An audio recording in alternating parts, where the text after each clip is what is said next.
Okay, so I've destroyed the stuff. This should be gone very soon. Yeah, deleted. Yeah, deleted. Right. So this is what we have now.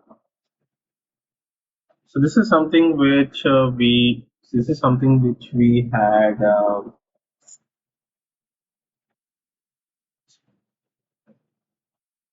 Let's go over here. So this is something which we created of our own, right? Terraform, AWS, VPC module. There's also a module for Terraform, VPC. HashiCorp, Terraform modules, HashiCorp. Okay, let's go to this. Terraform module on AWS, blah blah blah. Terraform AWS VPC is the module, and this is the code base, right? All you need to do is create this module called as VPC, and this is going to do the stuff for you, right? AWS AI, blah blah blah. So you need to download this thing. Is what they're saying. I'm looking for something else. Yeah. So this looks more promising, right?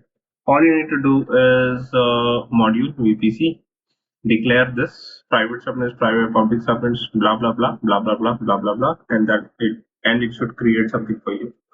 So let's actually do that. ls-l pwd cd dot dot mkdir public module for AWS VPC. So I would go inside this, and let's actually open this. If you see, the only piece of code that I would be putting inside this, the only piece of code that I will be putting inside this is main.ef, and I'll be pasting this. That's it. Nothing else, right? Now the only changes that I am going to do is I don't want this to be in EU. I want it to be in AP, US East at least. So let's change all of this to US East 1A, blah blah blah, blah blah blah blah. So why is this person not declaring provider? Uh, the thing I didn't like is he didn't decide where the VPC region is. So that's something which is bothering me, right? And let's call this as US East 1, right? So this is the only piece of code that I've written. One is main.tf. So we are calling Terraform AWS module from a remote resource. So this resource is recognized by Terraform. So what it will do is it will go to its remote directory and try to pull in the details there. Terraform is true. Environment is development. Do I need a VPN gateway? No, I don't want a VPN gateway, so I'll call it as FALC calls. Let's create an ad gateway and see how it functions. And here, if you see, I am creating a VPC with 10.0.0/16. These are the private subnets. These are the three public subnets that I have. Looks very promising. Let's actually start working on it, right? So how do I do it? Very simple. All you have to do is first say Terraform init, and if you see, it is initializing the backend. So the default thing is registry.terraform.io. So this is the default place where it is going to look for this module. It found a module 5.21.0 and it is now downloading that for you, right? Now it's initializing the plugins and everything. Once the everything is downloaded, and that's when I'll open this. That's when I'll open this. So this is the module, and here you see that there's a VPC module, and this is the main.tf, right? And in the main.tf, this is what you have. Now here you see there are a lot of other things that you see: max length of the variable. You have something funnier. So here you are merging the tags. This is something that you're doing over there. You're using something like a star and all of this, right?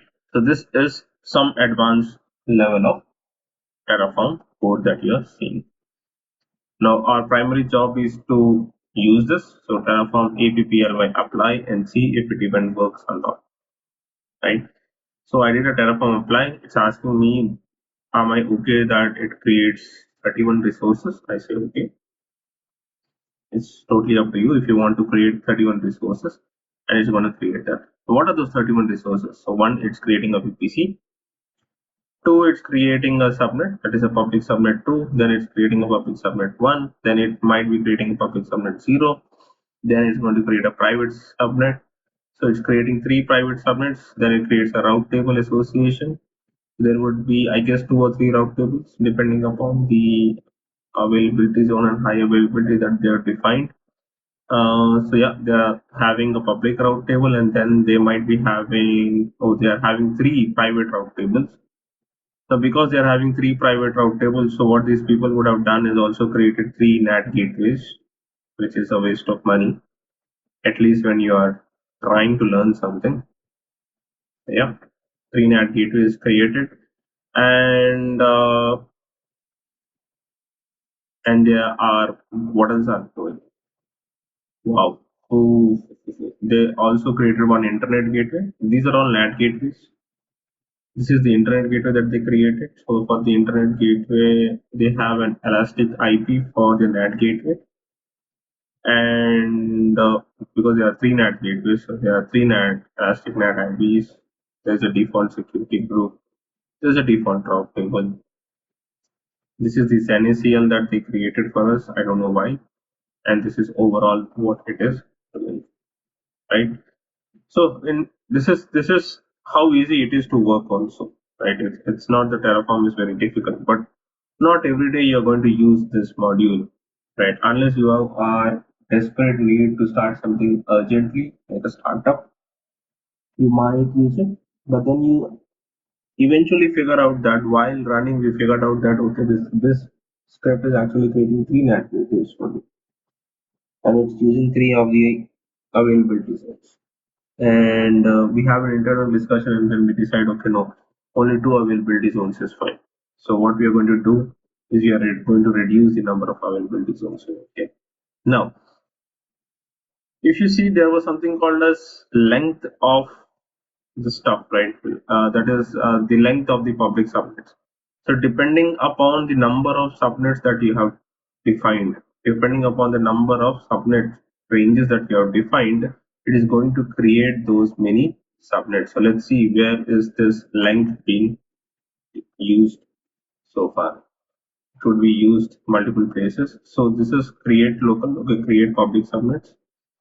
So here if you see AWS subnet public, it is determining the count using the length function, right? So that is how it is determining the length of the subnet or the count of the subnets. And here, if you remember, in AWS, we used to create, when we used to create the EC2 instance, there was a count at the extreme top right. Subnet is also something similar. You can do that with this single piece of code. And then it is going to iterate with the names and everything. And so this is what we have. Let's see. Everything was created, 31 resources added. You could definitely go to your VPC and see how well it is organized. 3 subnets, 3 NAT gateways, all 3 NAT gateways having 3 public IPs. Excellent. There should be 4 route tables if I'm not wrong. Uh, yeah, there are 4 route tables. One is a public route table, the other 3 are the private route tables, the other one is the default route table, which we are not counting in. Network ACLs, we have 2 network. Okay, we only have 1 network ACL, which is the private subnet, and unfortunately, it's also allowing everything. Okay, and this is the default one, and blah blah blah blah blah blah blah. So there's a lot of stuff that is happening. Now, do you want that? No, I don't want to test anything there. All you have to do is do whatever on this one, right? Now, this destruction is going to take a lot of time because it has to deassociate the elastic IP, deregister the elastic IP. The NAT gateway should be deleted for that, and then only the subnet and the VPC and the other components would be deleted. Right? So it could take some time for the destruction of the NAT gateways to complete and the elasticity to be managed. So always be careful when you are using something out of the internet, right? You need to understand what the code is doing. Now, in the interest of time, we just went ahead and ran the entire script module because I knew what it is going to do. But maybe you don't want the VPN gateway, so we actually disable the VPN gateway. Maybe you also don't need the NAT gateway, so you could also disable the NAT gateway, right? So that is something which can be done. So here, if you see enable NAT gateway, so this variable would be defined somewhere over here. So let's actually go to the TF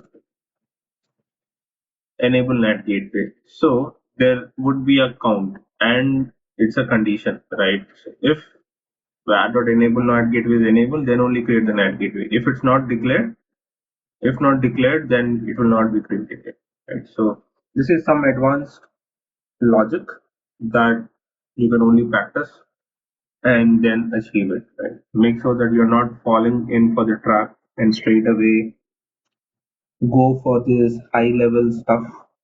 Terraform is very humble. Make sure you're practicing the small things, you're gaining confidence with the infrastructure as code in total, because there would be a lot of challenges when you actually create the resources. Luckily, we have not seen many errors, but the first time I tried creating a VPC and a subnet, it actually took me 2 days to create that entire thing. This is about 2018 or 19 when I was practicing Terraform for the first time. It actually took me 2 3 days to understand how to put the CIDs, how to parse it. It was not reading it. Back then, Terraform was also quite new. So maybe the Terraform code itself was not evolved in such a way. Today, we are in a very comfortable 1.0 versions, right? Earlier, it was 0. Something which is not a stable release also. But this one, yeah.